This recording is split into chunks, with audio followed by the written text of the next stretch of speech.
Yes, y'all, you know what it is. It's that kids and wives and 9 to 5s, but we are married to the games. 045. Yes, sirree, Bob. It's your boy Gabriel Patil with Timothy Hall and Tim Router. As always, we are talking about life and games and life. Thank you guys for being here. We really, really, really appreciate it. We are happy to be here. We got another freaking cool interview for you guys coming by way of Timothy Hall. He got hooked up with a guy named Phil Kovats, and he's going to be on the show today. The audio lead from Naughty Dog. I know we've been talking about Last of Us a lot. I know some people out there are probably like, oh my gosh, Naughty Dog, Last of Us, some more, blasey, blasey, blah. Yeah, get over it. I'm just kidding. No, but it's just another cool side of video gaming. So, you know, look past the Last of Us and listen to what the man's saying. He freaking drops it. It's crazy. He's got such great stuff to talk about from the audio side of things, sound effects. I love what he said, Hall, when you were talking to him and you said, you know, what exactly, you know, are your responsibilities? He says everything that comes out of the speakers. I was like, woo! That's a good way to put it. I love that, man. I love that. And that's a lot to think about too. So that's crazy. That's a lot. I can't wait for you guys to hear it. It's an awesome interview. Hall, kick it off, baby. How you doing? Why do I have to go first? I'm sorry. Router, go ahead. How you doing, brother? That's right. All right, I'll start it off. Man, it's been all work and no play. Makes Router a really sad boy right now. I've just been like the past 3 weeks have just been pretty much hell for me. There's a lot of work piling on. I mean, don't get me wrong, it's a great thing to be nice and busy, but a lot of very, very early mornings and just a lot of nonstop. And you know, it's just one of those things. Even since last episode, I haven't been able to play anything on my PS3. Come on. Yeah, it just stinks. Like, I've got The Walking Dead sitting there. I know it's short, which is good, so I can knock that out. But hopefully this week, I said there was light at the end of the tunnel last week, but I think this time there'll be light at the end of the tunnel this week. It's a longer tunnel than you thought. It's just a little bit longer of a tunnel. But yeah, man, it's been good. I'm almost ready to get a new HVAC unit upstairs because it's so freaking hot up there. So I'm getting one final. By the time you get around to doing that, it's going to be fall. I know, the right? winter time, you're not even going to worry about it. That's what I keep saying about my second car not having AC. By the time I get around to fixing it, I'm like, I could deal with this. Yeah. Exactly. Well, that's kind of how I've thought of it too. But then we're also getting into August, which is the hottest month around here in Tennessee. And so I want to make sure that my PS3 doesn't melt by the time August runs around. There you go. But yeah, just doing that, and baby's doing well, wife's doing well. Oh, Piper did. We started her in some swim classes, which she absolutely hates. It's hilarious. Oh, She's just no! It's pretty cool. It's really? It's one of those. It's not one of those extreme survival swim classes, but it teaches her to kind of be able to float up and turn over, and basically, you know, if she were in a situation, you know, she would be able to keep herself afloat and that kind of stuff. And it's really cool. It's not with Bear Grylls? No. It's not Survivor Man or anything like that. And they don't just throw her in the pool and say, all right, have fun. Oh man, that's how I came up. Yeah, right. My grandmother used to live, because we had a pool when I was really little, back when we lived in California. And I went to this place called Polly's Puddles when I was I think I was literally 5 months old or 6 months old, because my mom was that scared of me falling into the pool. Wow. And I'm now thinking back, I'm well, were you not watching me? Were you just have full reign of the whole house? Where were you, Ma? But they would literally just throw you in the water, and my grandmother would take me from time to time and literally sit there and cry as I'm screaming in the water because of how terrorized I was. Tears streaming down the face. Yeah. Yeah. I mean, I love to swim. I love to swim now. And my dad said I was swimming before I was walking. I was swimming at 6 months. Wow. That's awesome. Yeah. I mean, she absolutely hates it, but I think she's, you know, you give her to the person in the water, and she kind of just floats her around, and the whole time she's just like, ah! But she was saying that she's got the swimmer's instinct already, because when she let her kind of go a little bit, she instantly started freestyling. And she said most kids kind of just freeze up, and she's kind of freestyling. I think it's more like flight or fright syndrome, because she wants to get to us because she sees us. We're standing on the edge of the pool, and she sees us, and she's like, I just want to go there. But it's been I've been videotaping it. It's been kind of cruel yet funny all at the same time. But yes, so yeah, I mean we're just kicking it. I have been playing a couple iPad games, because since that 5-year App Store anniversary, I did download. Badland was one of them, which I actually really like. It's kind of a cool side-scrolling game. And I have Infinity Blade 2. I just haven't played it yet. And, of course, Candy Crush. So it's been a lot of iPad games versus, big old... As long as you're gaming. I'm doing something, but it's not enough. I don't feel like I'm complete. And that's the bummer. I got you. Timothy Hall. Yes, sir. What'd it do? I guess I'm a lot like Tim. I haven't been able to play that much because we're getting ready to move into another apartment. And every time we move, it makes me realize how much useless stuff that I have. Oh, yeah. Amen. But when you move in, though, isn't it a cathartic feeling to know that you've gotten rid of some stuff and you're like, okay, we're kind of trimming the fat? Yeah, a little bit. I mean, I'm looking forward to it because we're moving into the apartment that we're going to have before we buy a home. So we're just kind of moving in, piling up some money, and then going to get something next summer. And nice. Yeah, so like it makes me realize I've got a crap load of baseball cards and basketball cards, and I have no idea what to do with them. Interesting. Huh. Well, look them up online. Make sure they worth something. Well, I mean, it's a like a long, in-depth process. I started doing a little bit of research, and just in like a few cards, like I'd piled up some cards, and right there it was like $50 value in cards. So I was like, all right, I need to start figuring out what these are worth. Nice. So nice.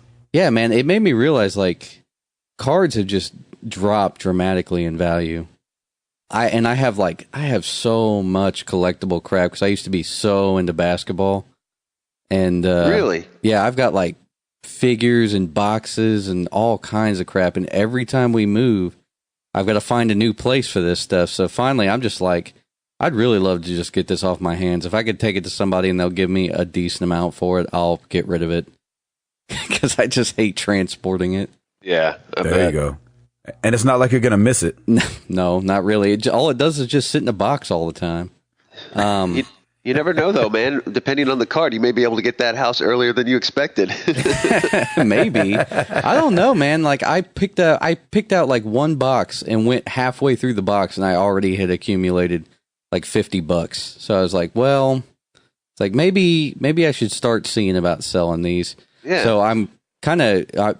I mean, if any listener has experience with this kind of stuff, please write in and tell me what to do with these cards, because I don't know where to start. There you go. We don't really have like very many dealer shows or anything around here for some reason, so I don't know where to sell them other than that. I mean, maybe eBay, but therein lies the problem. People want to know what the quality of your card is, and it's really hard to do that unless they actually hold it and look at it. So yeah, that's a deep thing. People take that real serious.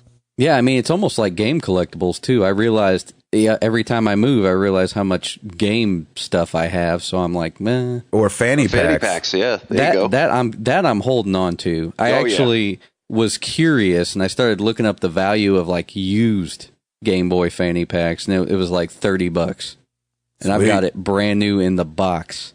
Boom. So I'm just gonna hold on to that one. There you go. I loved seeing that picture come across Twitter. I was like, yes. That was great, brother. That was great. It sits up on display in my office, so I love it. Yep. You been gaming? I've been playing iOS stuff, really, because of that sale. I went ahead and just started playing Infinity Blade 2, and it's so cool. Isn't it? Yeah, I love it. I can't wait to dive into it. I think I hit a glitch or something because they gave me like a really strong weapon, like way up front. So I literally kill everything in 2 hits now. Oh, take that to the bank, man. Oh, wow. Yeah. That's I awesome. think Glitch I've nothing. messed up Take that all the game. way. Something That's happened awesome. to the game. It favors you. Yeah, I think so. Other than that, I've been kind of keeping an eye on the sales because I was hoping they'd do some more digital sales because of the whole Steam thing that's going on. Mm-hmm. The Steam sales make me jealous that I don't have a high-end PC. I'd love to be taking advantage of that stuff, but unfortunately, it's like, If I had a gaming PC, that'd be hard to play console games as long as it was hooked up to the TV. Yeah, So, I'm with you. Sure. Dude, you did a mashup too. yep. Last night, it was Jordan Thompson of Boom Headshot, Ooh. James Hardwick of Geeks with Wives, and me. And Timothy Hall And me. from Married Hall. to the Games. Yeah, and that was a lot of fun getting to talk to those guys. And I hadn't got a chance to listen to Geeks with Wives yet, but I listened to their latest episode yesterday, kind of when I found some free time at work, and they got a really good show over there. I really enjoyed it. And James had told me what they do is they bring on like a listener or bring on a fan of the show and just have them interact with everybody and kind of tell a little bit about what they like in gaming. So I thought that was pretty fun. neat. It's a great That's idea. awesome. I like James. He seems like a good guy. I think Yeah, we've he- almost talked to everybody over there, at least across Twitter, and those guys seem really cool. Definitely. I love talking with those guys. And if we have listeners who haven't heard the show yet, go check them out. They're a really cool show. So Yeah. And then, of course, Jordan Thompson goes Yep, back. I Boom think he was one Headshot. of the first listeners ever Yeah, to I Married to think the you're right. Games. And he's been a supporter from early on. And he, when I was up there in Canada, was like, man, you guys' show was one of the reasons that I really started doing this thing. And it was just so cool to see him like grow into his thing. And I love listening to his show and stuff like that. So, and then when you get to know people too, it just makes it a little cooler. It's all about community, guys. It's all about community. yeah, love it. he's a great host too. Last night he was pretty much the host and the kind of led us through the show, and he does a great job. So you also go check out his show Boom Headshot on iTunes and I'm sure Stitcher and Podomatic. So He's got a great theme song too. Which Yeah, is I love awesome. that. It's catchy. Same geek every week, Jordan Thompson. I love it.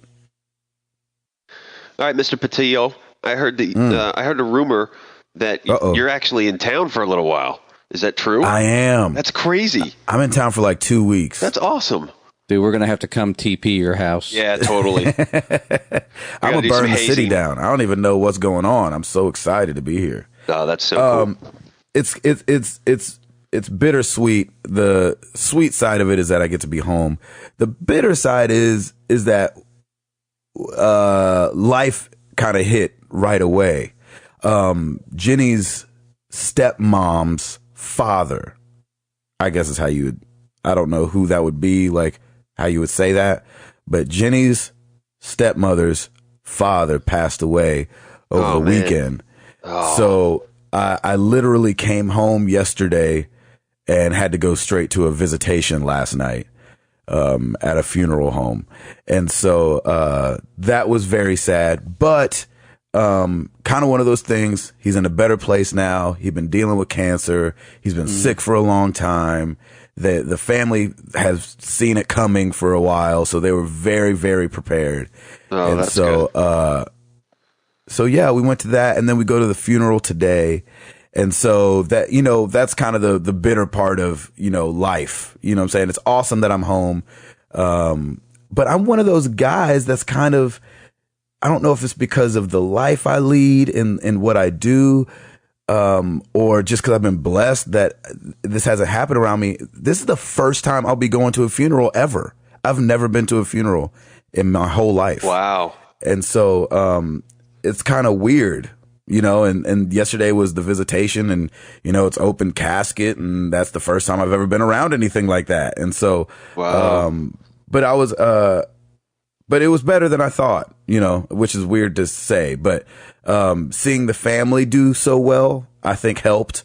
If everybody was, freaking out, I would have probably been a little more edgy, but everybody was doing really good. They were laughing. They were able to, smile and still have a good time and talk to you and, and talk about the good things. It wasn't like this, oh, and then, it wasn't like a bunch of tears and stuff. So I think, with the help of medicine, I think they were able to have their goodbye, you know what I'm saying? Yeah. And kind of put a stamp on it. So anyway, not to drag down everything, but, it was just cool to be able to see the family come together in that way. But yeah, I'm home for a while. Trying to think what's going on. Started, Dishonored, this last week. It's very cool. We were busy on the road though, so I didn't get to play it as much as I wanted to, but, started that this last week. Went ahead and played Walking Dead 400 Days. Is it that short? Oh I noticed that you finished it. It's like 45 minutes. I know, like you took a picture. You took a picture of it, and then like 2 seconds later, you took the credit picture. I'm like, dude, Gabe, what are you doing, man? It's super, super short. And I'm gonna go ahead. Can I go ahead and just talk about it? Yeah, go ahead. Of course, I won't spoil anything. We're not that show. But it's super short, and I don't know if anybody else has had this. I talked to a couple buddies and they said they had this problem, but it is really, really glitchy. Ooh. Like it feels like it kind of was a rush job. Because I'm sure it was. Got thrown out there. And so it kind of made me sad a little bit just because it still got the Telltale name on it. But it was a nice itch. I was explaining it to somebody like this. It's kind of like you got the taste, but you didn't get full. It's like you were really hungry and you're like, hey, here's 2 chicken nuggets. And you're like, man, I really would like some more chicken nuggets. Right. But you only get 2. And so it was cool. You play as 5 different people and you play their story. And it's kind of the 400 days are the 400 days that you've played as Lee and Clementine. So it's the same time, different people, if that makes sense. And so you'll play like Vince is one of the guys on there, and you'll start his story, and then they'll kind of start a story on him, and then it'll be like 2 days in to the infection having broken out, and then you'll play like, I mean, it literally is like, it feels like 10 to 15 minutes with him, and you have to make some hard decisions, and then it's over. And then you move on to the next person. And you get to choose who you want to play as. The thing that I didn't like was, so Vince is 2 days in, and then I think somebody else, I think her name is Shell, I think she's like 200 and something days in. But you don't know how far in the days are of the people before you choose them. But all the stories kind of have a thread. So you'll see something from one of the other characters in whatever character you're playing, but you might not get it fully unless you play them in chronological order. Okay. Does that make sense? Yeah. So I would say for anybody who hasn't played 400 Days yet, like Router, yeah, and you're about to,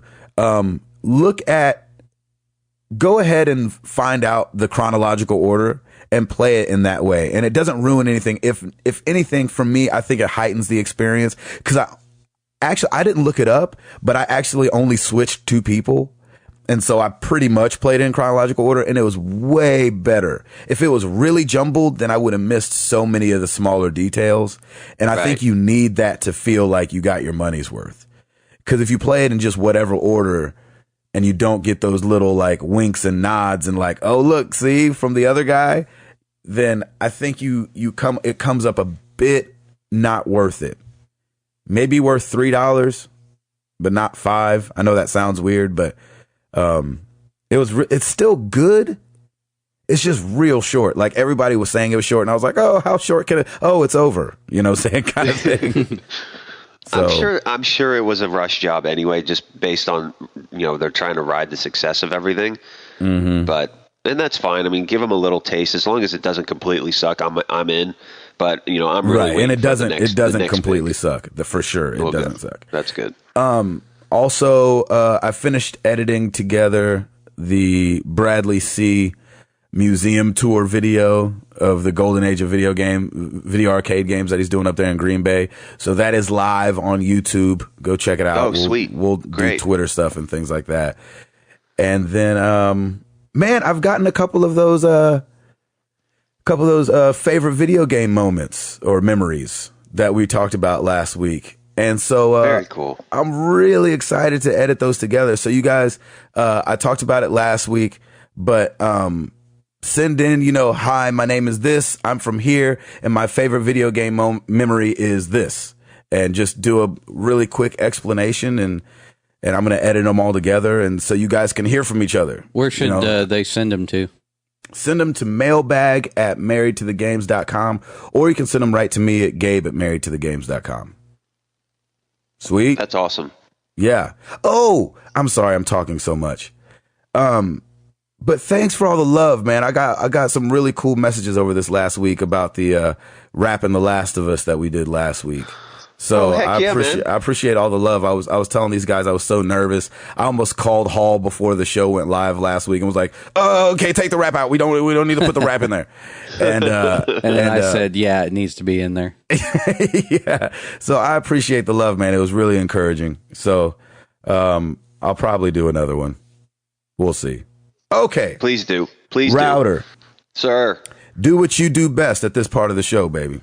Okay, be happy to. New releases this week. Not really a whole lot to go on. Hot Shots Golf World Invitational on PSN. I'm just kidding. Yeah, right? I actually really do like Hot Shots Golf. I own one of those games. But so wait, the World Invitational, was that the one that was the one that came out on Vita, right? Oh, yeah, there was another one that came out. I don't know. So they brought it out on PS yeah, Network, this one's for the PS3. Yeah, okay, it's cool. It's on PSN. They probably just ported it up or something. I want to play it, so... All right, love those games. Yes. And then the only other one that I have is a PC Mac game, Teleglitch Die More Edition. So, yeah, cool.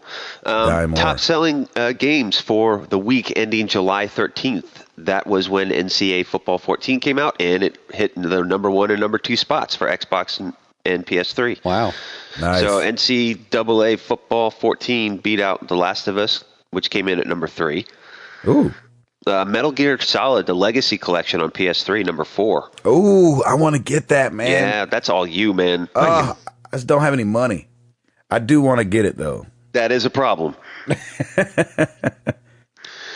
Number 5, Animal Crossing, New Leaf. Oh, my gosh. 3DS, still kicking it. 5 weeks, 483,000 units sold. Wow. I'm like, I like that being up against Metal Gear Solid. I think that's hilarious. And The Last of Us. Yeah, that's pretty amazing. Number 6, Minecraft stays in, keeps on ticking for the Xbox 360.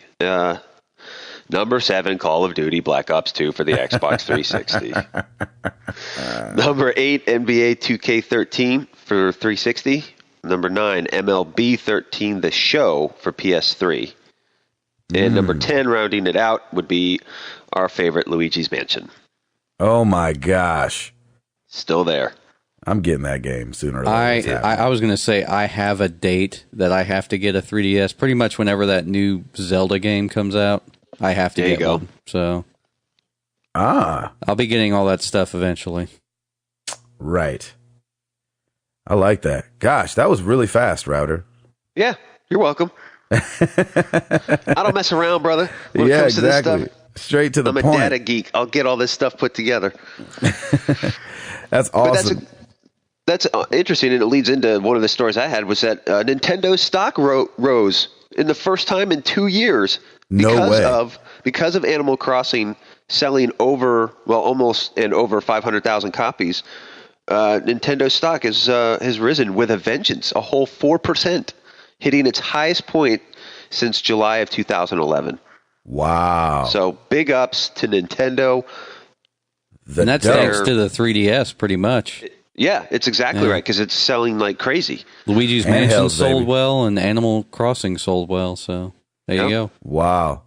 Man, that's incredible. Speaking of handhelds, EA reported that it made more money through the App Store, Apple's App Store, than any other retail distributor. What? Wow. That is nuts. What? You know what? No, that's stupid.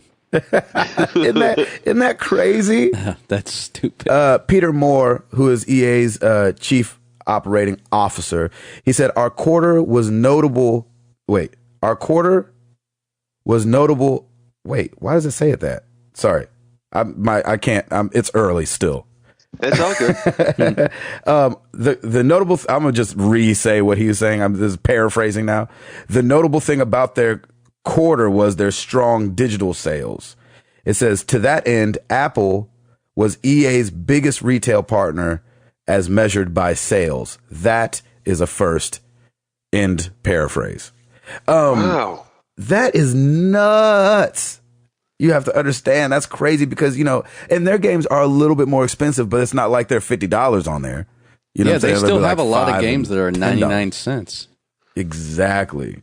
I'm wondering what do you think is their top seller? Oh gosh. They pointed the well-performing mobile games were The Simpsons, Tapped Out, Real Racing 3, and The Sims Free Play. Those are all free-to-play games. That's why. But they all have in-app purchases. That's what I'm saying. That they're free-to-play, so they have add-ons, and the add-ons... There you go. That's how they get you. Yeah, I was going to say, you may not... There's a lot of people that probably play for free and just never buy anything, but there's also a lot of people that probably spend $10 to $15. So... Oh, it's so funny? I was talking to one of my boys this last week. He's on the road with us, and he's like he's like one of the salty crew guys. He's like, ma. It's just kind of his personality. Love him. He's awesome, but he's just like a salty crew guy. And nice. I look over and he's playing Candy Crush, right? It's just so funny because his hands are all dirty on his screen and he's playing with candies and all these colorful things. And I was like, how you liking that? He's like, I hate it. And I was like, yeah. I was like, you sure do. Cause all he does is Candy Crush. And I was like, have you bought anything on there yet? And he was like, I would never do that. And, blah, blah, blah, blah. He was like, it's a free game. Blah, blah, blah, blah. And so, we continue to talk about it. And I was like, so if you linked it to your Facebook page and had to ask friends, she's like, no, I can't bring myself to show people that I'm playing this game, blah, blah, blah, blah, blah, blah. And I was like, nice. Well, with the tickets and stuff having to get to the next levels, how's that been? And he was like, all right, well, maybe I'll spend a little money. I was like, oh, snap, this joke is buying his way onto the next levels. I was like, you can't tell me you don't care. Yeah, that's where they get you. So funny. So he's one of those guys that, stood strong on not paying for anything, but when it came to opening up more levels, he's more than willing to give $1 here and $1 there. I bought one time because I wanted to test a theory that if you purchase something, you would get a better chance of advancing to the next level. It would, because Lauren had that theory for a while because she was stuck on something and then she's like, screw it, I'm going to buy this. And then the next time she did it, she advanced. With the thing she bought? Yeah, well, after she bought, I think it was just she bought more lives, right? So when she bought more lives, that next time, she was able to advance to the next level. Huh. So we were both like, huh. That's an interesting theory. So I tried it, and of course, I didn't get anywhere. It set you back a level. Yeah. It's like Candyland. I went all the way back to the beginning. Chutes and ladders. Yeah. Oh shoot, that's funny. Yeah, it's good. You guys want to get into this interview? Yes. Oh yes. I was going to say right near the end. If you haven't played, probably I think it's the first 15 minutes of the game. Just go ahead and skip there, and Phil kind of lets you know when there's a spoiler coming up because he has to mention it in order to talk a little bit about the sound. Yeah. Yes, to explain something. So just listen for that if you haven't played the game yet, or if you're, just not wanting to ruin the experience. It's not that dangerous of a spoiler. It really isn't, but just keep that in mind. I'm with you on that one. You, ladies and gentlemen, Timothy Hall and Phil Kovats.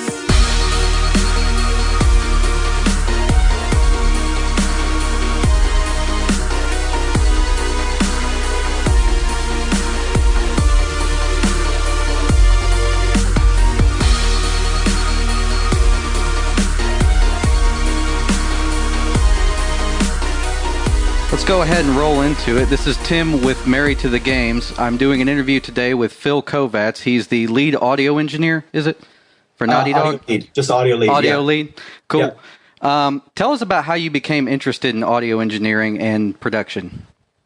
Well, first of all, Tim, thanks for having me on board. This is great to talk to you guys and get some more of our little story out there and just kind of talk about The Last of Us some more because, it wasn't enough just to deal with it the last 3 years of our life. So, yeah.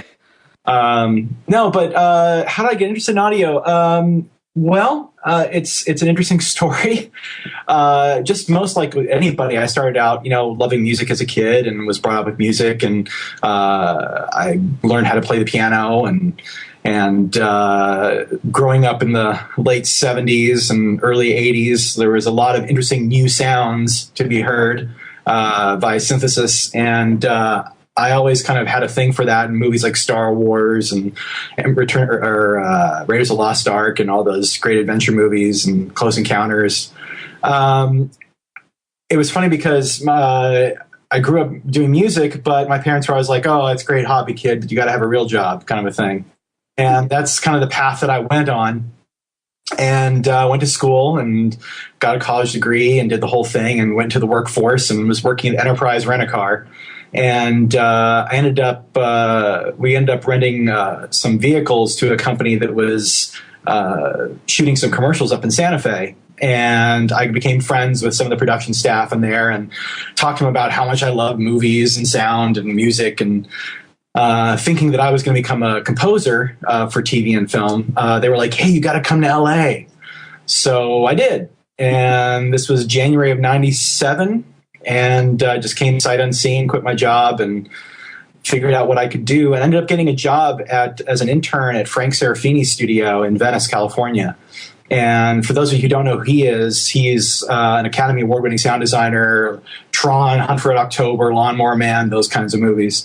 And great guy. Totally gave me a chance. And he had a full-on post-production studio there with mixing and Foley and sound effects and the whole thing, and a music studio as well. So I just got a chance to dig in and really, really fell in love with sound effects, and just basically moved that into that direction. And it was the best decisions I've ever made in my life. So that's great. What made you get into game audio? Necessity. It was interesting. I was working in post-production doing TV work at the time, and it being a TV show, they stopped working during the summer. And a gentleman by the name of Richard Adrian I had met earlier, who's now an audio director at EA Vancouver. He was at the time working at a company called Nova Logic out in Calabasas, California, and they did games like Delta Force and Armored Fist and Comanche. And so he was like, "Hey, well, maybe you can come out and help us out." And so I went for an interview with Tom Hayes and the guys at Nova Logic, and we got along great and jumped in, started doing sound for a game called Tacky on the Fringe. Was my first game that I worked on. So it was awesome. It was a really great opportunity, and my first time working in Pro Tools and really just doing pure sound design work, and it was a blast. At that time, were there still tape recordings, or was most of it digital for gaming at the time? It was all digital at this point. Okay, yeah. Cool. Yeah. The responsibilities of a field recordist and sound designer are pretty well known. What are the duties assigned to an audio lead?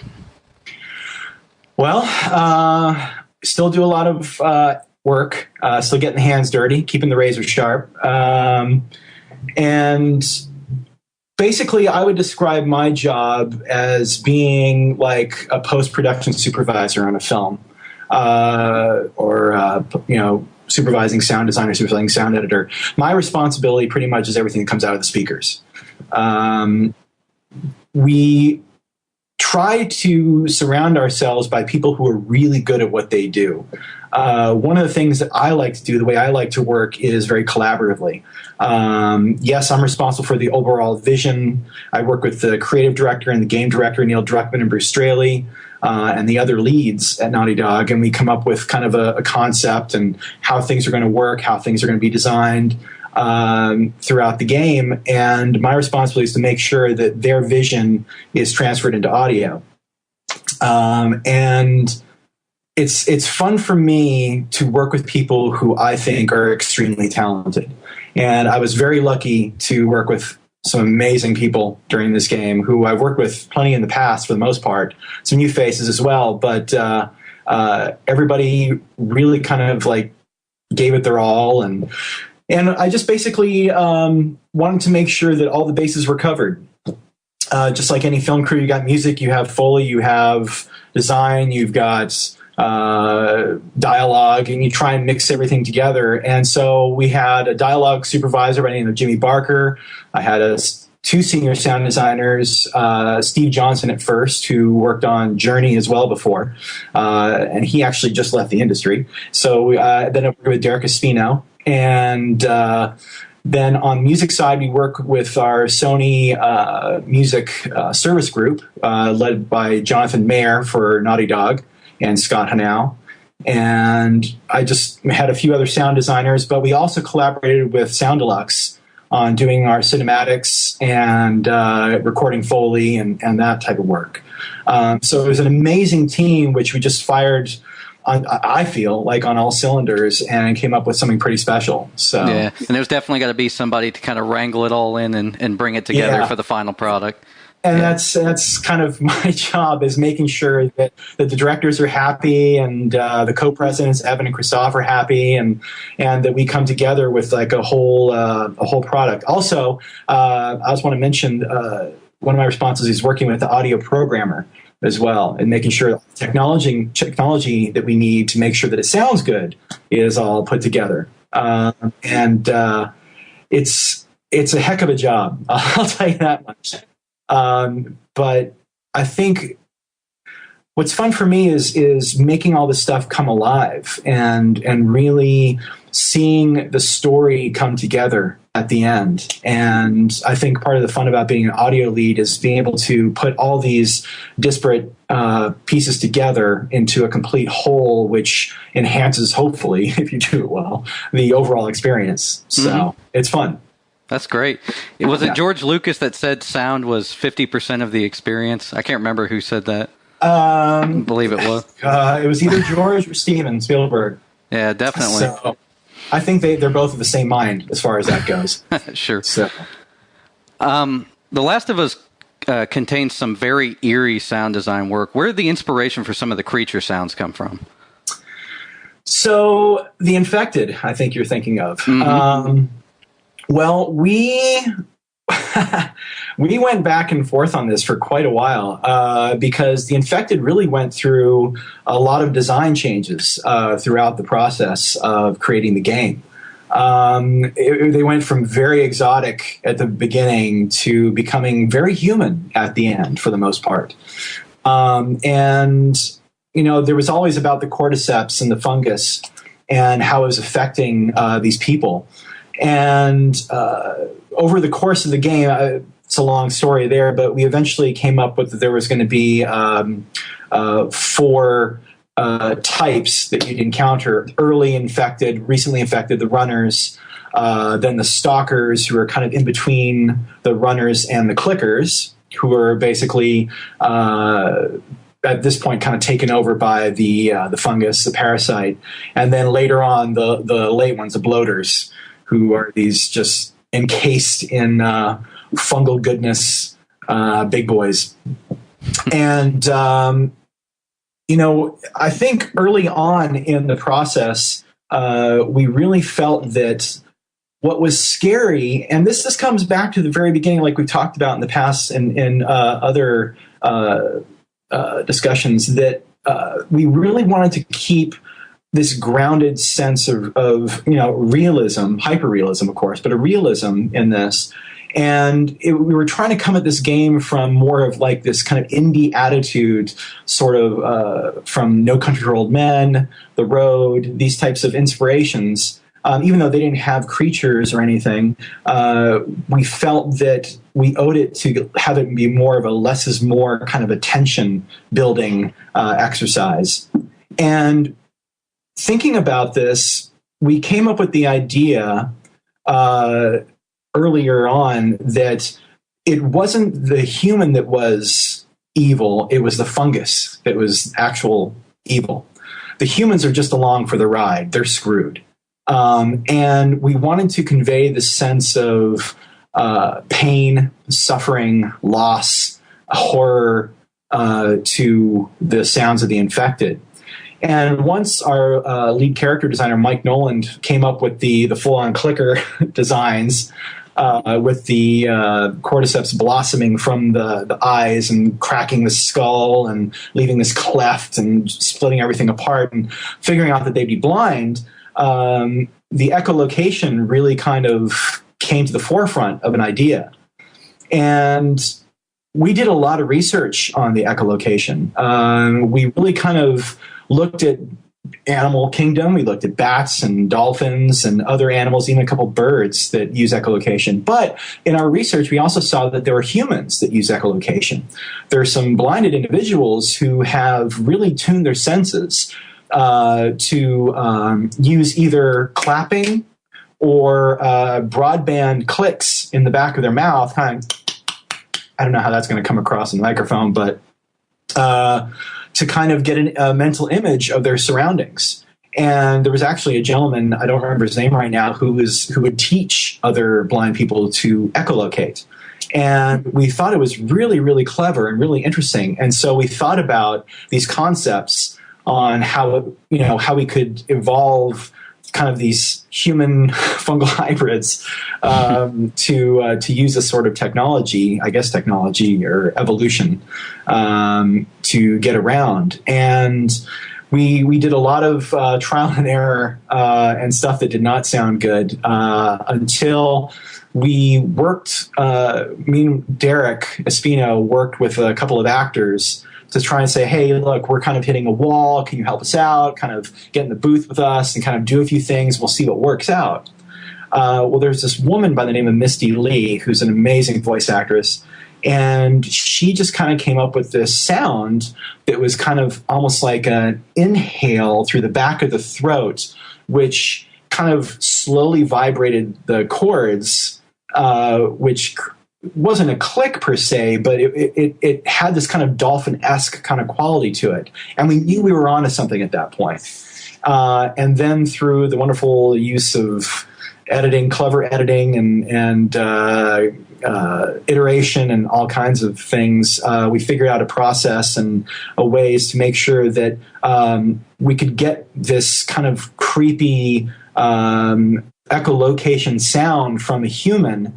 And I got to stress that almost everything you hear from the infected are human. There's no animal sounds built into the infected. The only sweetening sound I think we used was dry ice at one point for some of the more aggressive sounds. But everything there is based on a human or made by a human. It was processed to some degree. So everything from babies up to me. So. I was going to say, I watched the Soundworks collection video, and I believe you played the male clicker. Were you actually credited for that? I don't think so, but that's okay, even if it wasn't. It's funny because Bruce Straley ended up being the movements for the clicker, and I ended up being pretty much the voice for the male clicker. So it's a collaborative, team effort. We get our hands dirty, we get in there and do stuff, and it's a lot of fun to do that because we know these characters and we know what we're trying to achieve, and sometimes what you come up with yourself ends up being what passes through the cutting room floor. So definitely, yeah. Do you have any favorite sound effects or voicings in the game? And if there's a story behind them, there's a couple of things I think that are really interesting in this game. One is actually really, really silly. All the rats in the game are chickens, and they're chickens that were recorded in Rio de Janeiro by one of our sound designers, Neil Yucatel. He had to go down there during production with his wife, who was doing a symposium for her work down there. And so he brought his recording equipment down, and he recorded a bunch of like old rusty doors and gates and all kinds of things. But he also got these really awesome chickens. which became the rats. I would say I don't think there's any like very specific favorite like sounds themselves, but I would say what I'm probably most proud of in this game is how we were able to make it all kind of work together and feel as like a single world. We worked incredibly hard to get kind of this environmental audio system all put together. And probably out of the 3 years that we worked on the game, we probably worked on that the longest. Basically working on, obstruction, occlusion, exclusion, cone filtering, environmental reverb, propagation of audio between portals, to basically get this feeling that you're actually in the world. And it's not perfect, but I would probably go on record to say it's probably one of the most complicated and best sounding versions of environmental audio that are out there. And I think that what we were able to achieve with that is a way of placing the player and through the avatar Joel or Ellie, whoever they're playing in the game, in that world, and really kind of being able to feel that they're in a space, whether it's a smaller space or outdoor larger space, and being able to tactically know kind of where their enemies are at that time via audio. And that was something that we really wanted to try and do, whether it was the infected or the human enemies in the game. And that is what I think worked together well with the AI system to allow you to have these interesting encounters that let you have a choice of like, oh, I can sneak around because I can hear them going off to the right and going through a door, and I can tell they're in another space right now. I can, just by using my ear, I can tell they're in another space compared to, just saying, oh, they're that way, right? And that was something that we really wanted to make sure that we got across. And I think we were really, really successful for the most part in that. I know it's not perfect. I'm still close enough to it to say that there are a few bugs here and there, but I think we got pretty darn close to what we were trying to achieve. Mm-hmm. And I think people have been able to have a pretty good experience with it thus far. So that's great. Yeah. Tell me more about the location recordings for The Last of Us. What approach was taken to capturing sounds from the real world? A lot. We did a lot of recording on the game, whether it was on a Foley stage, but different than normal Foley for like a movie. We did also try and get some like real space kind of direction, but because everything is so interactive in the game, we try to and get things as dry as possible. But we did things with a lot of layers added, so we were able to peel away detail, get a level of detail at distance, and for like footsteps and movement and those types of things. But let's see. Derek did travels between Uncharted 3 and Last of Us to Japan and New Zealand. And was able to get some really great water sounds and ambient recordings of air and birds and water and mud and all kinds of items like that. I mentioned before, Neil was down in Rio, got some great things there for us. Steve Johnson, when he was on the project earlier, actually all the water footsteps are actually him wading through the ponds in our corporate area, the water gardens where Naughty Dog is located, and holding the microphone there. So it's actually him walking through the water. Authenticity. Yes, absolute authenticity. We also did a lot of just even our melee sounds were recorded. We consciously tried not to overhype the fisticuffs in the game, because we knew that if we were trying to keep this grounded sense of realism, because Joel is this kind of everyman, even more so than Nathan Drake. Nathan can, jump around. He's kind of like Indiana Jones, right? It's a little more hyper real. But The Last of Us, the world is a bit more grounded. And we thought that it would probably be scarier and more kind of sounding if it sounded more real. Because there is, if you've ever been in a fight or seen a fight, there is that skin contacting skin sound, which kind of makes people kind of go, ooh, you know, it feels like it hurts. Mm. And we did a lot of very specific recordings of open knuckles and hands and those types of sounds, which when processed the right way and added with certain things kind of gave us really great sense of skin contacting skin, which I think Derek did a freaking fantastic job on that. It really made it awesome. I even got out there, spent New Year's in northern Arizona and recorded a bunch of winter sounds, the kind of the quiet of the winter forest. Snow footsteps out in ice and snow, and also what was amazing, it had a really big snow one day, and I think if you stop at one point in time, either as Ellie or Joel in Lakeside, you can actually hear during the blizzard the sounds of the snow actually hitting their coats.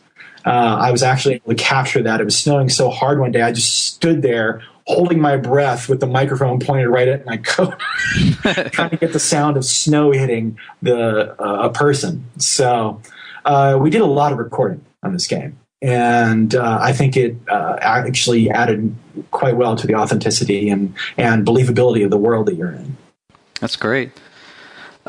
Game audio allows you to take advantage of the very low lows all the way to the top of the loudness spectrum. Yes. Tell us how you use the dynamic range to your advantage in The Last of Us. That was something that we decided to work with early on. Games, for the most part, are about the experience. And a lot of times when you're playing games that are, let's say, like first-person shooters or big adventure games, you have a lot of music, you have kind of this fog of war, you have a lot of information that is trying to be sent to the player at any given time. And sometimes it's hard to discern that information because there's so much being sent at you at any given moment in a game. Mm-hmm. We really looked at film, and especially films that we were shooting towards, like especially No Country for Old Men. And Skip Levesey did an amazing job with that movie. And one of the things that I remember from the first time seeing that film was, if you remember, there's a hotel scene where Jason Brolin is in the hotel and he's waiting for he's thinking the other character, I can't remember his name right now, is coming after him or looking for him, and he's sitting there on the bed with the shotgun, and it's dead quiet. You can hear every creak of the floor. You can hear the sound of the feet with the socks going across the floor. And one of the things I noticed about that was how people sat forward in their chairs, and they just kind of got into that moment and paid more attention and were sucked into this high tension moment. And I really wanted to try to achieve that in a game. And we wanted to really make sure that in this world where for the most part, when you weren't in a quarantine zone or any type of built out area, there was no electricity. There was no traffic. There were none of these sounds that you relate with in the real world or our world. Noise pollution. Exactly, noise pollution. There's just silence, and whatever kind of breaks the silence of that moment, whether it's detritus falling from the ceiling or birds or bugs or what have you, and basically the sound of things being disturbed. And so it almost makes it creepier, because if something's making sound, it probably shouldn't be happening, or it could be something coming after you. And so we kept a high dynamic range. I think we actually ended up with about 23 dB of a dynamic range in the game. So we really did try and keep the lows low, quiet, and which kind of gave us this really great canvas to work with, where sounds needed to be loud or scare the player. And it became that way because, we weren't doing things like bringing buildings down and huge planes exploding and other things you have in other games that we even do at Naughty Dog with the Uncharted series. So we really felt that the scariest thing in this game would be a gun going off. For the most part, I think we do have a couple of bombs in the game as well too. But so when a gun goes off, that could be the end of you. And it should be shocking and loud and really kind of, just hit hard and strong. And so we were fortunate enough to be able to do that because it actually lets the player feel like they're actually firing a weapon, where it's not just like pow, pow, pow, it's blam, and so you'd have these great moments of quiet that could be punctuated by these very quick and fast moments of loud sound, which I think causes players to tighten up a little bit and feel that tension even stronger. So we kept that from the recording side all the way through the final mix. And that really is something that I'm proud of that we were able to achieve because that's a hard thing to sell, I think, when you're talking to game directors. And usually they're like, oh, this isn't loud enough or isn't loud enough. And you try to explain to them, mixing is the art of reduction. It's not the art of making everything louder. The hands don't go up on the faders; they pull them down. And so it's a hard sell a lot of times, and I think we had a few battles along the way, but we won for the most part. And I think once they saw the final product of how it was all being mixed together and working, that it was really servicing their vision and the story. That's great. Yeah, you speak of those lean-in moments, man. When I was playing, I really had some of those lean-in moments because it'd be complete silence, and you're just thinking, oh, there's something beyond that bus there. There's something around that car wreck there that I'm not seeing, and it's like just going to jump out at me. Just amazing. Yeah, it was a lot of fun to set those things up. I think even for me, the scariest part of the whole game is the hotel basement area, where you're down there in the water and you're trying to find the key card to get up out of the hotel to get back to Ellie. And it's pretty creepy. It freaks me out. We really played with fall off curves and all types of environmental audio cues to actually help with that process. And because it was an experience that I felt that if we could truly give that to the players, they would appreciate the suspense and the survival aspects and how they're trying to get through this alive. Definitely. I mean, it's so interesting that you mentioned that because one of the things about the show, everybody knows that I'm kind of a run and gun kind of guy. I'm just like running in and shooting everything. So Uncharted was like the perfect game for me because I was running through and just blasting everybody. But The Last of Us made me really do something that I don't tend to do, and that's just sneak and creep and try to listen to what is around the corner. It's just very gripping. And this kind of goes along with it. In what way does Gustavo's score enhance the experience for the player? Yeah, Gustavo, wow. He is just something else. And by something else, I mean talented. It's kind of an interesting story. I had a lot of interesting stories in this game. I came onto this game probably about 3 years before it was released, and they had already been doing a few months of pre-production right after Uncharted 2. Naughty Dog split into two teams. So Neil and Bruce had already been kind of looking at music and seeing what they would want for something like this. And when I was brought on board, they asked the same thing of me. They were like, hey, what kind of music influences do you think would sound great in this game? And they also worked with, before I came on board, with the Uncharted audio lead, Bruce Swanson, as well, because he's been around for amazing amount of time in this industry, and he's got some amazing ideas. And of all of our little music groupings that we had of stuff that inspired us, Gustavo's music was in each of ours. And he quickly became kind of this brass ring of like, oh my God, if we could only. And we had talked to a couple other composers, and for whatever reason they fell through, or it wasn't perfect. And finally, Chuck Dowd, I believe it was, who's the head of Sony music service group at Sony Computer Entertainment, basically said, "Why don't we just approach him? It's not going to hurt anything." So they approached him and said, "Hey, would you like to kind of work on this game?" And he was like, "Sure, I'll take a meeting. I'll take a listen to it." And so Bruce and Neil gave Gustavo their pitch for the game and kind of went over the story and the environment and what they were trying to achieve. And Neil, was wondering like, how am I going to convince this guy and everything. Gustavo just said, "When do I start?" It basically was something that spoke to him from a level of story that he hadn't seen before in games. And he'd been approached by other gaming companies, but he's always kind of turned them down. It didn't click with him. And there was something about this which just kind of clicked with him.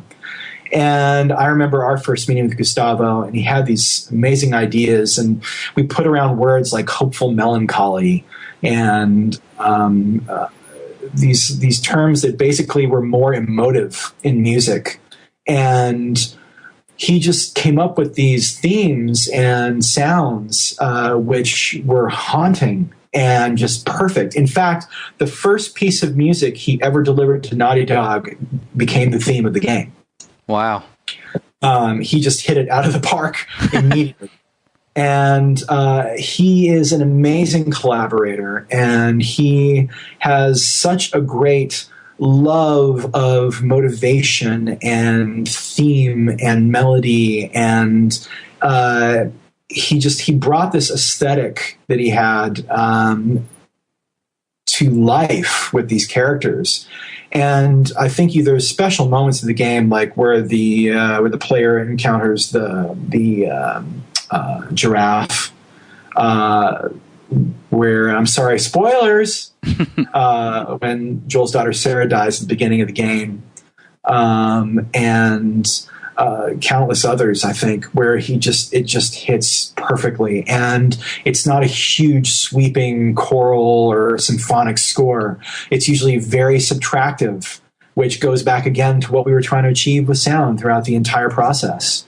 In fact, once again, citing No Country for Old Men, I think there was less than 20 minutes of music for the entire movie that Carter Burwell did, and I believe that over 5 minutes of that was the end credits.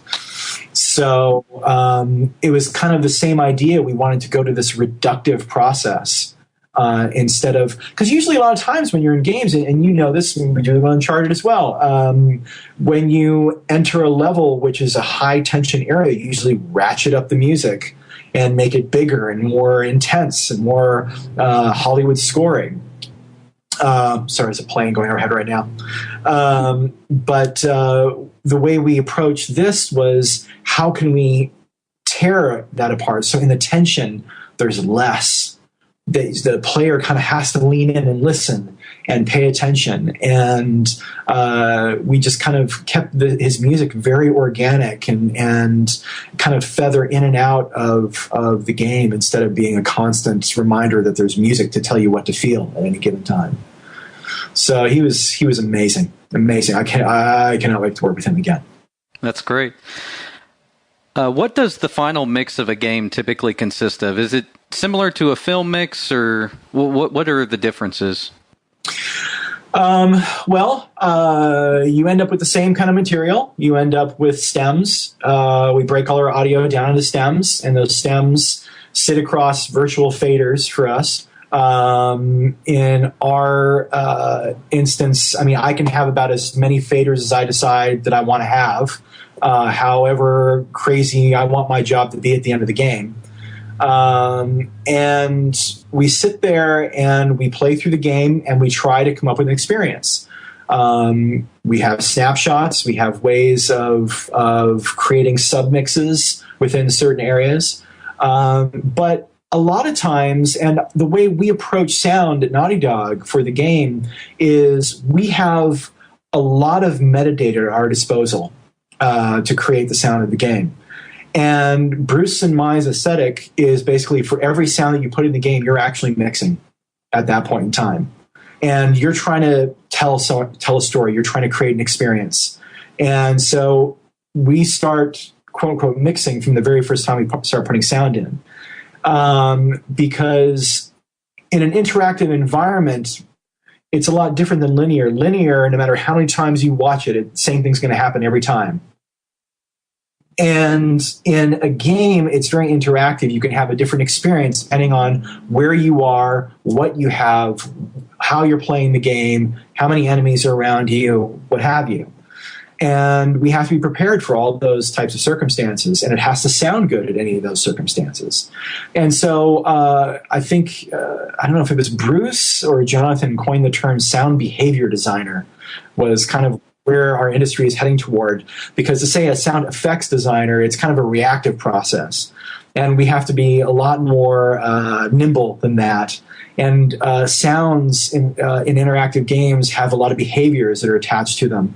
And we have to be able to anticipate those behaviors and work with those behaviors and help create those behaviors.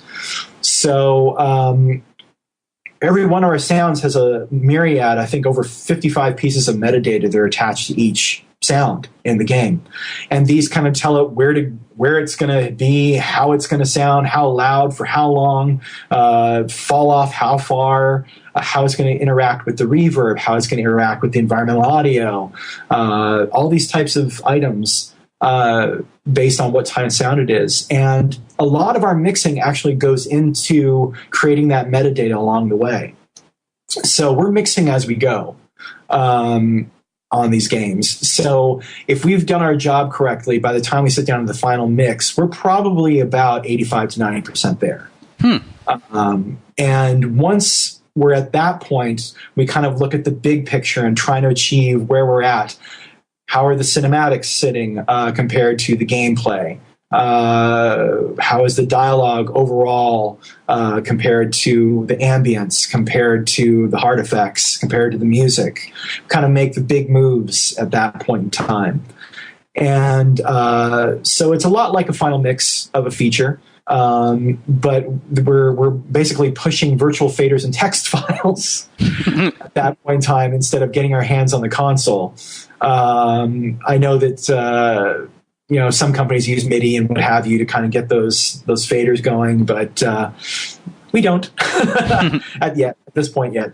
So there's a lot more number crunching maybe in our mix than you would in a film mix, but it's basically the experience that we're trying to achieve. And at that point in time, we're trying to make sure that the overall experience is being told and the story is being adhered to in the final mix. We have thousands of sounds at any given time, which get sent to submixes of weapons, Foley, what have you, and we try and keep track of that with snapshots, and all the reverbs are done via our environmental audio. So there's not really a lot of specialized reverbs going in as you would on a film mix. Perspective changes are handled in game. And we have to be aware of those early on. So there's a lot of technology that actually goes into it. But I think having the experience that I've had through post audio and also in games and that kind of in mixing and kind of and myself trying to be a storyteller at heart. I may not be writing the story, I may not be drawing the story, but I'm certainly, using my ears to try and make sure that it gets across.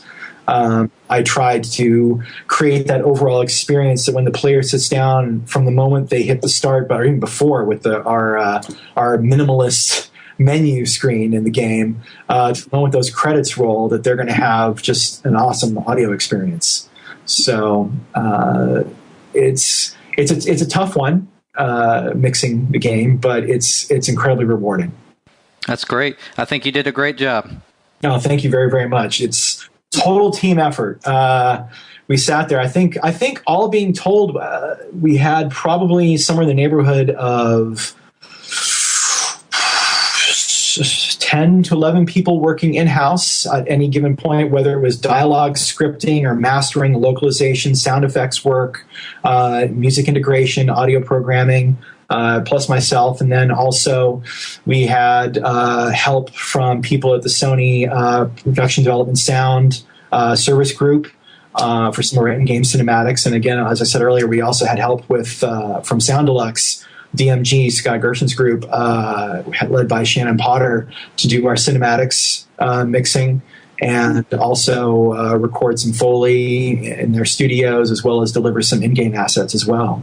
So there's a lot of coordination that happens with that, too, to make sure that they get some of the in-game designs that we're using, also that they understand the objectives that we're trying to achieve. So the movies sound very similar to the game, and you have this kind of continuous experience going from a movie to the game and back and forth again. We really wanted to try and make that as smooth and seamless as possible.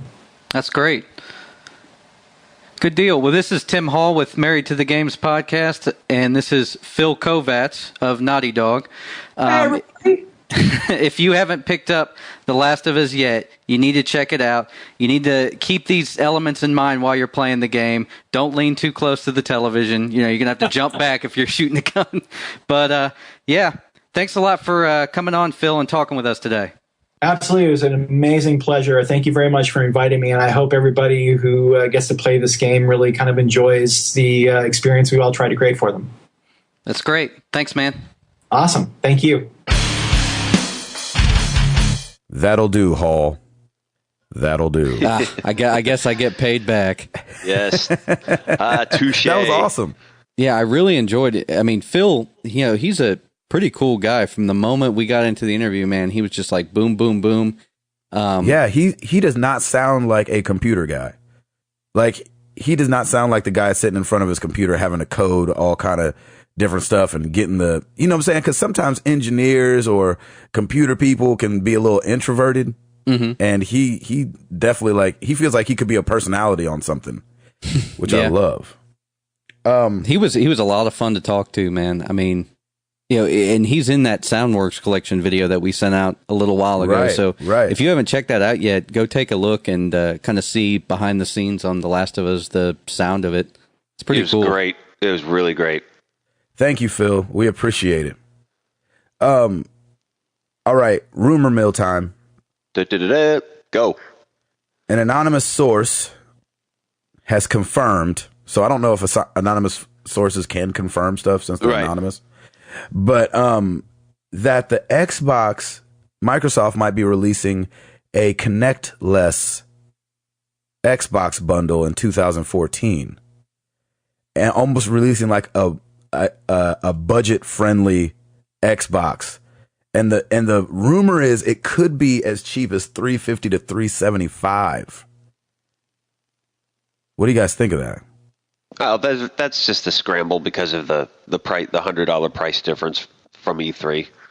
But I think it's so crazy. Like, why push so hard? And this is rumor, so if it, that never happened, then obviously.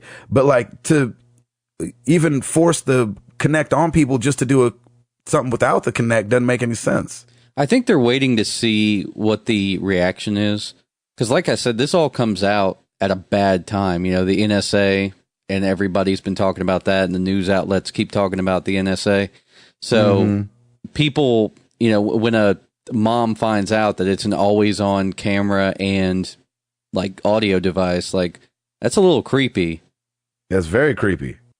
I mean, I don't want to say it's an always-on video camera. I don't think it's an always-on video camera. No, but it's an always-on audio device. That's just quote unquote listening for Xbox on. And that, you know what I'm saying? But yeah, and that may be their only intention. Like, that may be their only thing. They're like, oh, we just want to listen to you so we know when to turn on. But at the same time, it's always listening. Yeah, right. I think there's a lot. That's the problem. There's a lot of bad things that could be done with it, with something that's just always listening. Somebody could go in there and be like, "Oh, okay, let's change this." And how up a many bit. things? And how many things, like in an argument or just in speaking? I know not a lot of words have an X in it, but I used to have this thing called the light commander that would turn my light on and off in my room. And it was kind of one of those things where it was like light commander on, light commander off. You know what I'm saying? It was the worst thing in the world. Light and commander. I actually, you know, it's funny. I'm so dorky that I figured out how to whistle at it. Like I found out what it listened for, and I would come up with a whistle and know how to turn it on and off. So when I had people over, they didn't hear me in my room like light commander on. But like, I found that, I found that when I was in my room, like, you know, I'd be counter-striking it up or something like that, and the light would just be flickering on and off because just in what I was saying, it was picking up on whatever. Now, of course, the Xbox is going to be way further along in technology than that. But Xbox Commander on. That's right. It does, like, I just wonder, like, I wonder what kind of things will trip it on that aren't Xbox on. Right. You know? Anyway. Yeah, Okay, I think it's just a response to, well, we got to do something to try and get our price down, and you know, PS4 doesn't even come with the Move anyway, or whatever it is. But so I think it's a reaction to E3. Yeah, and I was going to say, I think what they're going to do is see how this next year, like 2014, kind of pans out, and then if they think that they need to pull the plug on the whole required Kinect thing, I think they'll do that next Christmas. Yeah, you're right. Yeah. The story mentioned too, like if you force the Kinect on people, then it also kind of forces developers to maybe come up with things to do with it. Because we both know the Move and the Kinect, I mean, it was barely any reason to want to make a game for them. That's the reason why that they wanted to make it a required thing, so there would at least be a reason. Right. You know, if everybody has to have it, then yeah, you can make a game for it. Yeah. Okay, so moving on before we do some questions, because we got a lot of questions this week, and we love that. And we don't ever want to take away from that. So, but I wanted to give you guys this other piece of news, which I thought was hilarious. The original Madden programmer, did you guys see this story? His name's Robin. I'm going to jack up his last name. Antonick, Antonick. Robin Antonick. I don't know. Anyway, he was the guy that originally programmed Madden, you know, back in the 80s.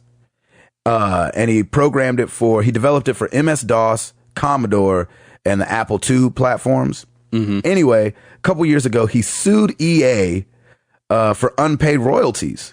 Wow. And, you know, he was saying the contract that I signed, you know, back in 86 said that he would get royalties for the game. And so he is getting a piece of every Madden game sold between 1990 and 1996. He's getting $11 million. Wow. Which is awesome. That is awesome. That's cool. And it opens it up even further to now he can sue. Since he won that, now he can sue from 97 to present. Oh, boy. Wow. Which would make him a very, very wealthy man all of a sudden. Shoot, I'll take 11 million and call it a day too. Yeah, I'll walk away from that. Yeah, I can certainly walk away from that. I know, but I think it's probably a principle thing over a money thing at this point. And not for nothing, but right now 11 million to EA is a drop in the bucket.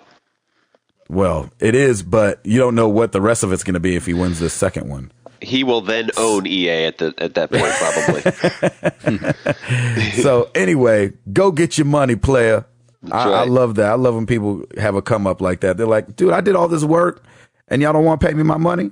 All right, I got something for you. Next thing you know, they're on Judge Joe Brown. And he's like, let me get this straight. Y'all haven't paid this man his money since 97. $11 million in your court costs. And court costs. Oh, goodness. Okay. I missed Router, that show. do it up. I know, right? Do it up with the cues. All right. We got, like you said, man, we got a lot of questions. So thank you, everybody, for tweeting and for posting on Facebook. First one from Mr. Mark Boucher. And this is actually more for you, Gabe. He says, does Toby or anybody else in the band ever play games with you? If so, what's the go-to game to play? They don't, which sucks. Like I was telling you guys a couple weeks ago, they did watch me play The Last of Us though, which was really fun.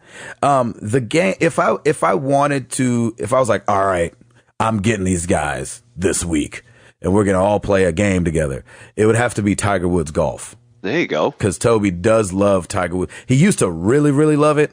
Now he's got 5 kids, so he doesn't get to love it as much as he used to. But he used to, every Tuesday, we would go to his studio and play Tiger Woods on the Xbox. That's awesome. And so if I really wanted people to play, I'd bring out Tiger Woods, but it would still have to have some talking into, probably. And NCAA basketball.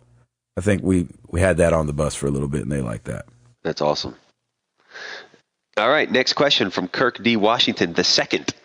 From the Comic-Con news, which film are you most excited about? You know what's sad? Gosh. I didn't really watch any Comic-Con at all. I know IGN was streaming it, but I totally didn't do much. I was working all weekend, and I'm just like, oh, this sucks. Oh, that's a good question. Yeah, I don't really know. I am excited for the next Hunger Games. Yeah, but we kind of knew about that before Comic-Con. Well, that's true. I've got to say, the picture that I saw, I didn't get to watch the trailer yet, but I know they debuted this season 4 of The Walking Dead there. Yes, I did see that. That looks awesome. And I was like, oh, heck yes, because I freaking love The Walking Dead. I still have to watch season 3. I have it all in my DVR just sitting there, and I have to watch it. I can't wait. I would have to say Walking Dead just because it's coming soon, and I freaking love that show. Yep. You say the same thing, Hall? Yeah, I didn't really get to see. I think that they released like an extended trailer of the Hunger Games, the newest one. Yeah, I saw that. Yeah, I didn't really get to see much else than that. But I did get to see that Walking Dead trailer, which I loved. I'm really excited for season 4. Yeah. And I'm kind of excited. This isn't related to that, but I'm kind of excited to see that Wolverine movie. I'm just waiting on the Rotten Tomatoes score. Oh, yeah. It comes out Friday. I hate to say that, yeah, but sure. Yeah. I got to wait and see how it does before I go see it because, man, I didn't think there was any way they could mess up the first one, and they did. So I didn't mind it. I did not mind the first one. Oh, I really man, did. I did not like that movie. I hated that part where he walked in the room and he said, "Light Commander, on." God, that was the worst part. Way to go, Hall. Touche. That's good. Golly. All right, here we go. And I'm trying to take Jamie Foxx a little bit more serious, too. I think they released some Electro. What's the name? Yep. So, from Amazing Spider-Man 2. Electric Boogaloo. All right, I don't know if go. I want to see the new Spider-Man movies. Like I haven't seen the the latest one. Yeah, I didn't either. I don't know if I want to watch any of them. It's good. I have zero desire. I'm sure. I know the story. I know what happens. You know, it's like we're done. I'm sure it is. I just wanted I wish Spider-Man 3 didn't suck so bad. Oh God, that was horrible. It was. That was bad. That's sad. All right, let's move on. Next question from Pervil Patel. And forgive me if I screw up anybody's name. Hey, NTTG crew. Been listening for a few months and really enjoy what you guys do. My question is, with the increase in number of open world style games that was evident from this year's E3, which style of games do each of you prefer and why? And what do you think are the pros and cons of each? That's a great question. First off, thank you for listening. That's really awesome. I'm glad you've been enjoying it. Yeah. For me, I love the open world style of games. I love those adventure games. I don't know, man. That's a good one. The pros are you can explore so much of anything, and the more developers create these more open world games, I think it just opens it up to just so many other things and collectibles and all kinds of fun stuff. I think the cons of it is it would take you so much longer to finish the game. Mm-hmm.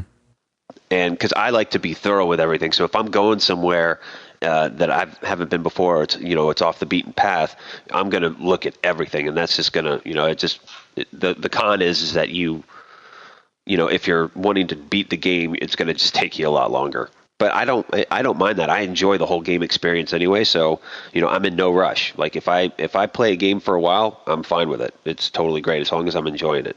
Yeah. I would have to say I'm an action adventure guy, probably. Tomb Raider. Uncharted, Last of Us kind of guy. I think the pros are they can, especially with the cinematics now, you can dive really deep into a story without having that long of a game. But the con is that it's not that long of a game. And sometimes you don't get like the side quests and stuff to prolong your experience. Like Last of Us, I don't think has 0 side quests. Like you never leave that main story of what you're trying to do. And Tomb Raider has a bit of that too. So you can like go back and do things, but they're not like side quests. And I don't mean like, hey man, I lost my keys. Can you find my keys someplace?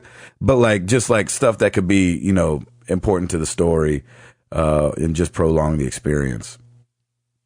Halsifer. I think,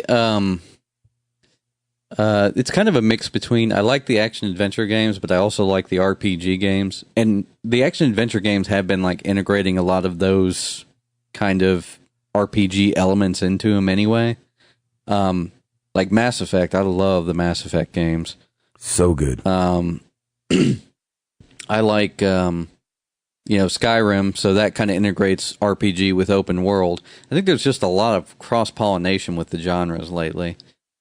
The pros is, no matter what type of gamer you are, you can kind of enjoy different types of games. So if you like more of the RPG stuff, Tomb Raider kind of gives you a lot of those elements, the collecting, the leveling up, the experience points, all of that stuff is, the stuff that you get, the salvage, and you can build your weapon and stuff. So they put a lot of those elements into Tomb Raider, and it made it a pretty fun experience. If it was just, a standard action adventure game with none of that integration, I don't know if it would have scored as well as it did. Sure. So yeah, those are the pros. The cons, probably that, we do get some stories that are a little more linear in the action adventure genre, so there's not as much freedom. But for me, a lot of times, since I don't get to game as much, like I like to kind of have that straightforward story. You know what I mean? Yeah. Like I don't like to have to keep track of locations and try to remember all this different stuff that's going on in this open world. And sometimes that kind of turns me off to open world games, just having too much freedom, I guess. Yeah. But that's to say, I mean, I still enjoy those types of games. Now, I will say with the last one I played, Sleeping Dogs, I just ran it straight through the story. I didn't really do any of the side stuff. So, yeah, I love that game so much. I did everything I could. But I like that they gave you the choice. They gave you the choice to just run straight through it, like I wanted to do, and they also gave Router the opportunity to do everything. So. I think that's great. Especially, I mean, that's the thing. If you love the game, or if you're playing the game and you're just really into it, it's perfect. If you're so, then just go through the main stuff and call it a day if you want. Mm-hmm. Boom. Next question. Good question. Next question from Facebook, Jake Peters. I just started listening to the podcast, and as a new homeowner in a long-term relationship, I can appreciate playing your old games and working with a budget. You guys are legit, and that makes you worth listening to. That's awesome, man. Man, thanks, dude. That's great. Thanks a lot, man. Anyways, I'm a free. Good Lord. I'm a few multiplayer matches away from getting the platinum in The Last of Us, and was wondering if you guys ever feel compelled to trophy up so that you can get the most out of your games. Man, that's awesome. I heard the multiplayer is kind of tough to platinum in The Last of Us. Maybe not. I don't know. But I'm not a huge trophy person. I like to just kind of play the game. Depends too on the game. I've said this before, I may go back and try to at least do like level up or just get a better trophies the next time for The Last of Us, because that game was so compelling. But typically, if I get a trophy while I'm doing it, great. If I don't, I don't. And yeah, but on some of those Assassin's Creeds, didn't you platinum something on Assassin's Creed? I did. Well, I did the 100% sync on AC3. I got all 100% of the DNA things synced up. I don't think that's a platinum though. The only platinum I've gotten was The Walking Dead, and you get that when you finish the game. Me too. And you know what though? I'm fine with that. It doesn't really matter. I am too. So. Yeah, I'm not a big watch movies that I've watched before guy, unless it's like a hilarious comedy. And so I think with that personality type, I'm not always quick to pick up a game just to get the trophies.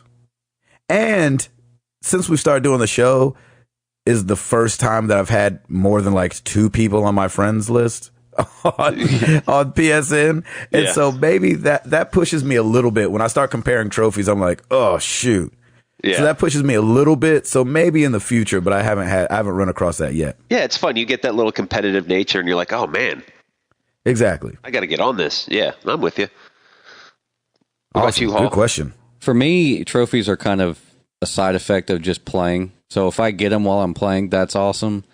But if I look at the trophies list and it's something a little bit easy, I might shoot for it. But if it's something just ridiculous, like collect everything, I'm like, nah, I'm okay. Yeah, you're good. That's awesome. I will say that I really, really liked the way that Sleeping Dogs kind of integrated, not really achievements per se, but they were kind of just like goals. So like, you'd be driving a car and it'd say, Tim Marauder drove for 1,000 feet without, hitting anything. So can you do better? Right. Kind of thing. And I think that's awesome. I think that's cooler than achievements because it actually pops up and tells you what your friends did doing the same thing. I think more games need that. Yeah, that is cool. I'll definitely agree with you on that one. Yeah, because I thought that was way cooler than trophies. I was just, like I said, getting trophies as a side effect. And with Sleeping Dogs, I didn't look at the trophies at all. I just played the game. And whatever I got, I got. So I was more interested in those friend challenges type things. Because it's almost like multiplayer without actually playing at the same time. Yeah, it's true. That's funny. Like, I don't even think about looking at the trophy information for the games. I'm just like, play a game, let's go, hit start, go. That's funny. I will occasionally just to see what's going on. Like with The Last of Us, like I wasn't getting any trophies, so I was like, okay, what are these trophies? Like, what am I not doing? And The Walking Dead, because you could see how differently you played it from your friends. Yeah. Mm-hmm. Good question. And thanks for listening, Jake. That's really cool. All right, couple Twitter posts real quick. Scott Clark, Scotty Lindsay, our boy. In games with opposing moral choices that affect your story/character, do you usually choose the good or bad route, and why? That's a great question. Scott always has really good Twitter questions. I love that. I'm usually the good guy. I always like to kind of go the good route just because of my moral code, maybe my moral compass. It really just depends. If you're having a bad day or stressed out and you want to be bad, be bad. That's the beauty of the games. You can go either way. But typically, I'll go with the good. Paul, what about you? I always go good. It's kind of the same thing as Tim. Like I feel like I would feel bad if I did something bad in the game, even though it's affecting no one, if that makes sense. Even though, we can play through Uncharted and by the time you get to the end, you've killed like 1,500 guys. Right, but, right. Yeah.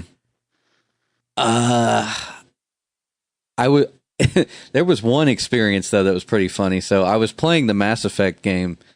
I think it was Mass Effect 2 and I wanted to play that all good, so I was doing all the good things, and every time it would pop up with like an identifier, I would hit the good one.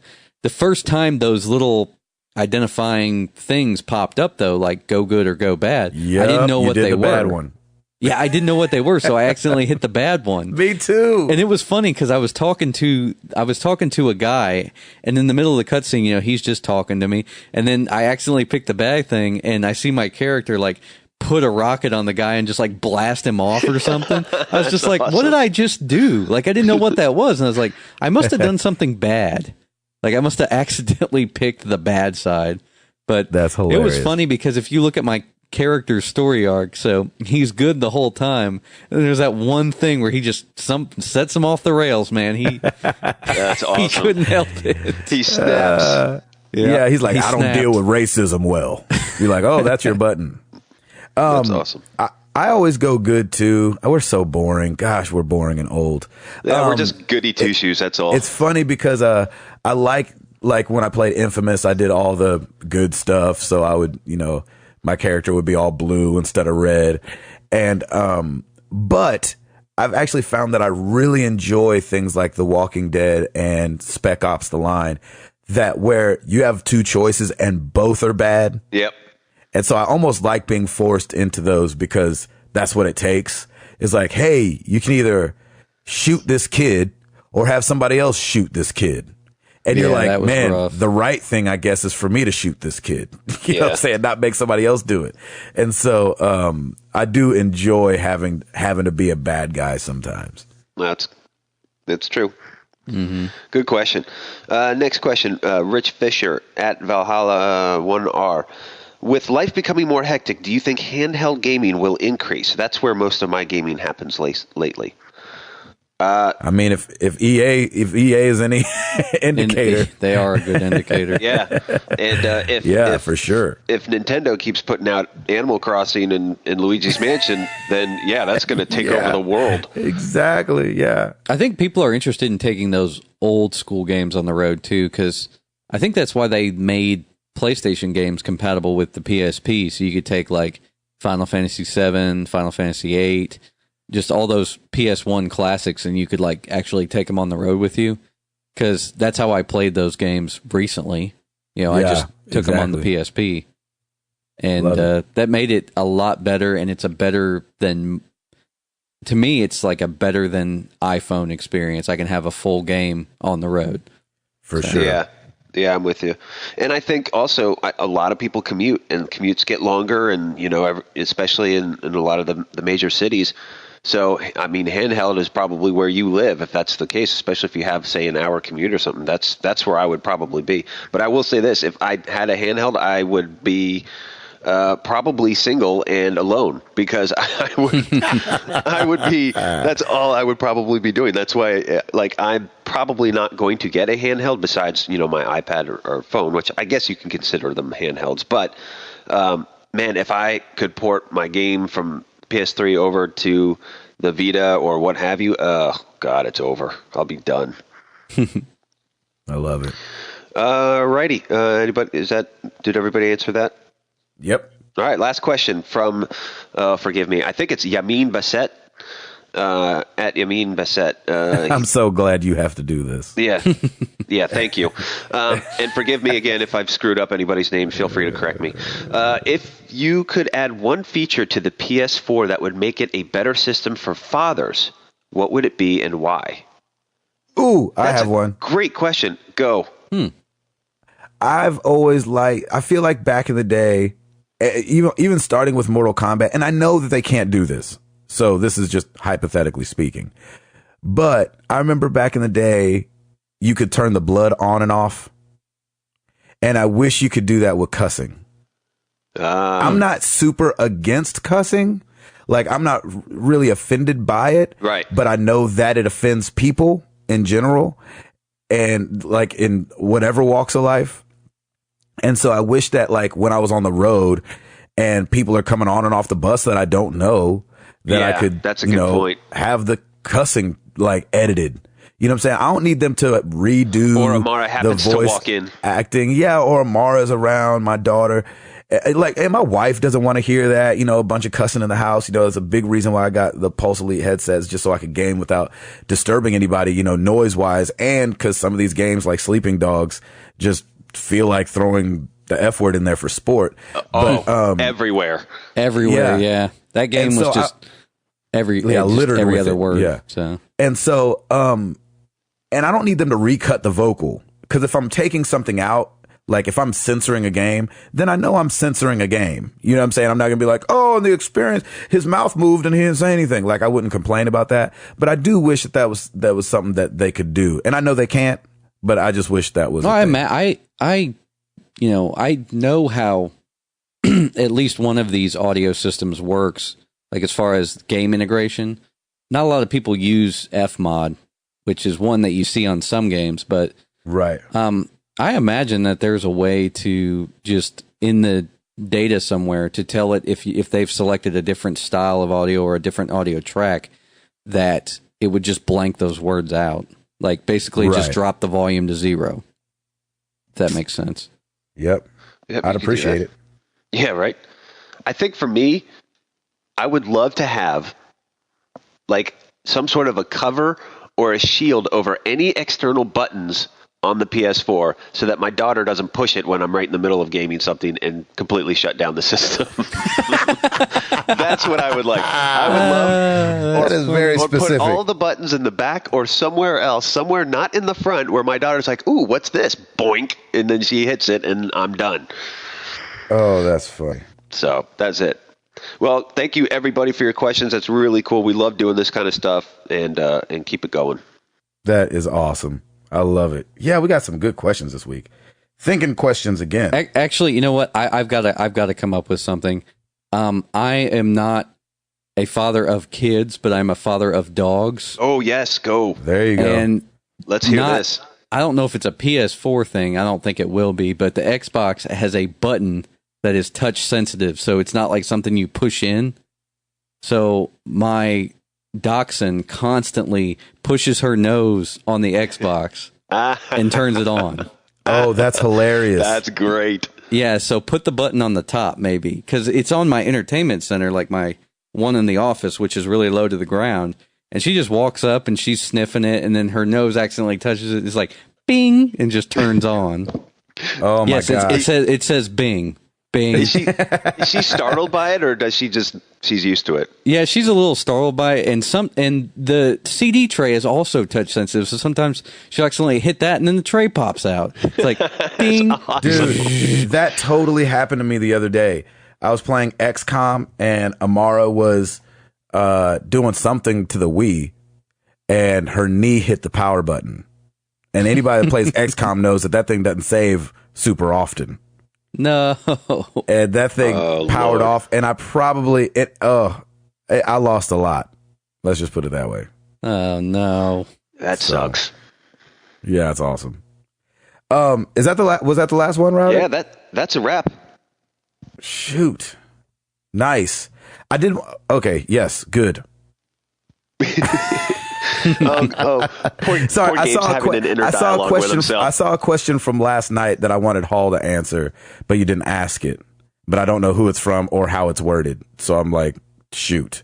But it had something to do with retro games and which one you would want. If there was any retro game that you loved enough that you'd want to see a well done reboot of. Yes. Yeah, I didn't pick that because didn't somebody ask that before? At some point, I don't remember. But Hall, can you think off the top of your head like an NES or SNES or a game that you're like, man, why didn't they ever do anything more with this? That you'd want like an HD full PlayStation 3 or PS4, Xbox revamp of? Besides DuckTales? Yeah, DuckTales is nice. I was thinking about it, and I was like, I can't think of much. And then I thought of one game that I used to have so much fun with that I never, that I wish they would do now, but I don't think it would sell very well. But Pilot Wings on the SNES. I loved that game. I don't know why I love that game. There was a Pilot Wings 2. The Wii. Or no, they had Pilot Wings on 3DS. Is it on 3DS? Yeah, it's on 3DS. Oh, I don't know if it's any good, but I'm one more reason to get a 3DS. I'm definitely getting one.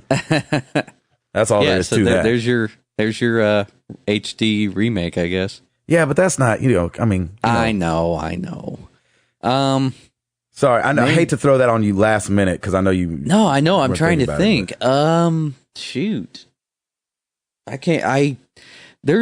I would like a really good Shinobi game, but I would want it to be 2.5D instead of like. Nice. Does that make sense? 2.5D. Yeah, I totally understand that. Yeah, that would be it. That would be awesome. Or like Castle of Illusion. We talked about Castle of Illusion last night. On Boomy. Nice. And that game was so awesome. It was on the Genesis, and it was an early game. Yeah, I played that. But I would love to see a 2.5D remake of that. That would be pretty sweet. I love that. Sorry to throw that on you last minute. That's okay. Oh, yeah, I want to throw something out there last minute. If anybody wants a CD interactive, I've got one for sale on Nashville Craigslist. But if anybody's interested in it, I'll pack it up and ship it to you. Do you guys know what a CDI is? The CD interactive system? I totally know what you're talking about. It's kind of like the same thing that Dragon's Lair and stuff was back in the day. Yep. It was like an early CD-based crappy video game system.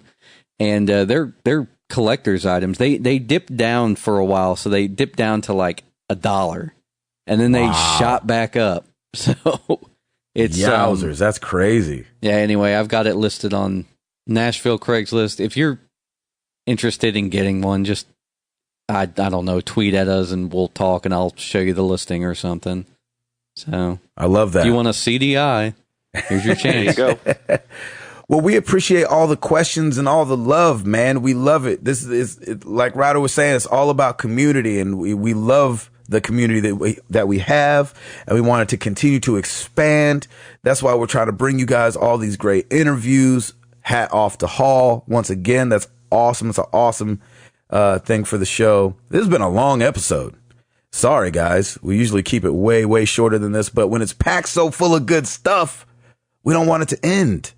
You guys know where to find us. YouTube.com/married to the games, Twitter.com/MTTGcast, Facebook.com/married to the games, Podomatic, all over the place, iTunes, Stitcher, and then wherever good podcasts are sold. That's right. Yeah, wherever good podcasts are sold. We are kid tested and mother approved. Send in your video game memories. Please, please, please continue to send those in. They're so awesome. Once again, just like on your iPhone or whatever recording device you have close, your name, where you're from, your favorite video game memory. We'll edit all those together. Keep listening, y'all. We're here. We're going to be here 45 weeks strong. We're getting older every week. We love it. This has been so much fun. I'm Gabe Patillo. For Tim Router, for Timothy Hall, we are married to the games, and we up out this thing. Peace!